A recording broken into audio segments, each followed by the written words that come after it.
Hello, हमारा first question है what is cell and define the about the tissues और explain about the tissue.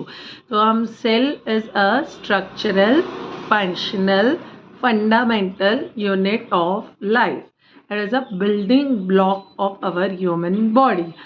Cell से tissue बनते हैं। ये एक डायग्राम बनाना, सेल लिखना, टिश्यू, ऑर्गन, सिस्टम। सेल से टिश्यू बनते हैं, टिश्यू से स्ट्रक्चर ऑर्गन बनता है, ऑर्गन से सिस्टम बनता है। तो you have to draw like this. Then what are the functions of the cell. Cell का काम होता है रेस्ट एमजी, ये याद रखना, रेस्ट एमजी कार, ऐसा याद रखना। तो what is R for reproduction, E for energy production, है ना, रिप्रोडक्शन हुआ, energy production. S for structure and shape देता है ये हमारी बॉडी में, है ना, तो ये हो गया। टी फॉर ये ट्रांसपोर्टेशन का काम करता है। एम मेटाबॉलिज्म का काम करता है, एनर्जी प्रोडक्शन एंड जो कंपाउंड यूनिट्स होते हैं उसको ब्रेक डाउन करके simple units banana is a metabolism, right. And ये जी फॉर ग्रोथ के लिए काम करता है। तो जो भी हमारे बॉडी में न्यू सेल्स बनते हैं या वगैरह होता है तो ये भी काम सेल करता है। सेल के अंदर मेन 3 पार्ट्स होते हैं, सेल मेम्ब्रेन, साइटोप्लाज्म जिसके अंदर ऑर्गेनेलीज रहेंगे एंड हमारा न्यूक्लियस। उसमें फिर cell membrane is a protective layer, ये लिख दिया, एक लाइन लिखा इट इज सफिशिएंट। ये एक्सचेंज ऑफ हमारे मटेरियल का करता है। इन जो हमको चाहिए, हमारा न्यूट्रिशन फूड चाहिए वो हमको देता है, ऑक्सीजन देता है, वेस्ट प्रोडक्ट्स को बाहर निकालता है। That is cell membrane done. Second is in cytoplasm. Cytoplasm is उसको प्लाज्मा रहता है। It is very important for the storage of the nutrition and energy production unit होता है ये हमारा, राइट। इसमें एंडोप्लाज्मिक रेटिकुलम, गोल्जी एपरेटस, आप ध्यान करते जाइए। एंडोप्लाज्मिक रेटिकुलम जो होता है ये प्रोडक्शन और प्रोसेसिंग यूनिट होता है। जैसे हम लोग कंप्यूटर याद करते हैं ना, सीपीयू, तो वैसे याद करिए, सीपीयू जैसा काम करता है ना वैसे ये रहता है। ये प्रोडक्शन करता है, प्रोसेसिंग करता है और ट्रांसपोर्टेशन का काम करता है, प्रोटीन्स और लिपिड्स का, राइट, जो हमारी सेल में बहुत ज़्यादा इंपॉर्टेंट है। फिर उसके बाद आता है गोल्गी एपरेटस, ये स्टोर हाउस है प्रोटीन का।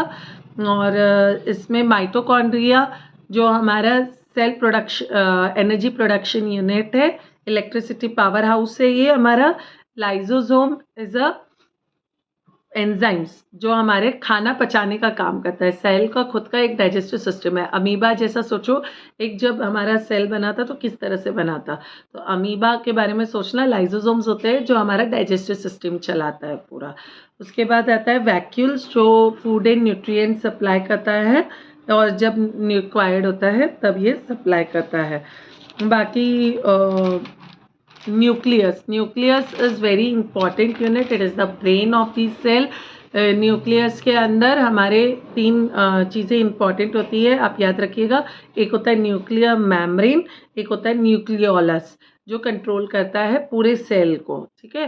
तो it is a brain of the cell and it helps for the reproduction. इसके अंदर क्रोमोसोम्स होते हैं और 22 क्रोमोसोम्स 22 पेयर्स होते हैं। डीएनए ऑफ सेल्स ये डिसाइड करता है कि हमारे आँख, नाक, मुंह, हाथ, पैर कैसे दिखने चाहिए, रहने चाहिए, किस तरह से काम करने चाहिए। तो इट कैरीज अवर जीन्स, ठीक है।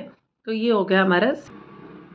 यूजुअली इसी से कनेक्टेड एक और क्वेश्चन होता है एक्सप्लेन टिश्यूज, राइट। और इसमें फिलिंग द ब्लैंक्स और मैच द पेयर्स भी आते हैं, तो थोड़ा सा इस पर ध्यान दीजिएगा। Tissue is a group of cells to perform a particular function is called as tissues. There are 4 main types of a tissue, which are epithelium, connective tissue, muscular tissue, nervous tissue. Epithelium tissues जो होते हैं that is the protective layer, outer lining of each and every organ, inner and outer। हमारा जो पूरा layering होता है वो epithelium tissue से होता है, ठीक है। एपिथेलियम टिश्यूज में 2 टाइप्स होते हैं, एक होता है सिंपल और एक होता है compound, okay. Simple epithelium tissues में 4 types, squamous epithelium cells, columnar epithelium cells, ciliated columnar epithelium cells, tissues, sorry, हाँ, हम सारे टिश्यूज़ के बारे में बात कर रहे हैं, बट उसमें सेल्स ही रहते हैं जो जॉइंट होके टिश्यूज़ बनते हैं, ठीक है, स्क्वैमस सेल्स वगैरह।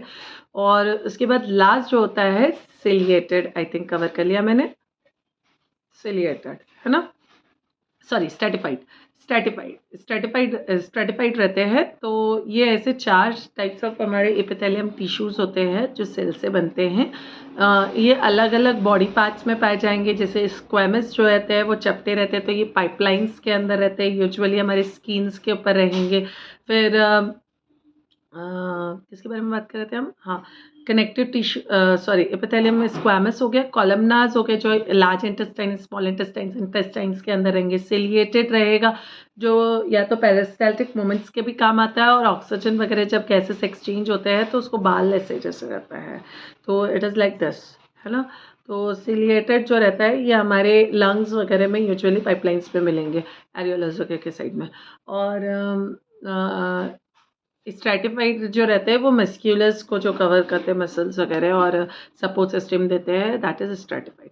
फिर उसके बाद स्ट्राइटेड बोलते हैं उसको, सॉरी, स्ट्रैटिफाइड भी नहीं बोलते, स्ट्राइटेड यानी एक स्ट्रिप्स जैसे रहता है, इट इज़ लाइक, है ना। फिर अपन आते हैं connective, sorry, compound epithelium tissues. Compound में 2 टाइप्स होते हैं, that is stratified squamous cell, है ना।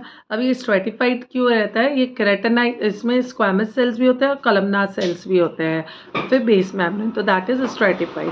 तो स्ट्रैटिफाइड में अपन सबसे पहले, अब स्ट्रैटिफाइड टिश्यूज में 2 टाइप होते हैं, एक होता है केराटिनाइज्ड एंड नॉन केराटिनाइज्ड। ऐसे केराटिन ट्रीटमेंट सुना है ना, तो उसको थोड़ा सा ध्यान रखने का। केराटिन ट्रीटमेंट बालों में होता है, तो स्किन, हेयर, नेल्स में हमारे इसमें केराटिन सेल्स होते हैं, टिश्यूज़ होते हैं, सेल से बनता है टिश्यूज़, तो वो होते हैं। एंड अब बालों को ध्यान करो कि बाल कैसे रहते हैं हमारे, जो इम्परमिएबल रहते हैं, वाटरप्रूफ रहते हैं, है ना। पानी भी डालो तो बहुत ज़्यादा देर तक थोड़ी गिले रहेंगे ना, it will go down, nails हमारे ऐसे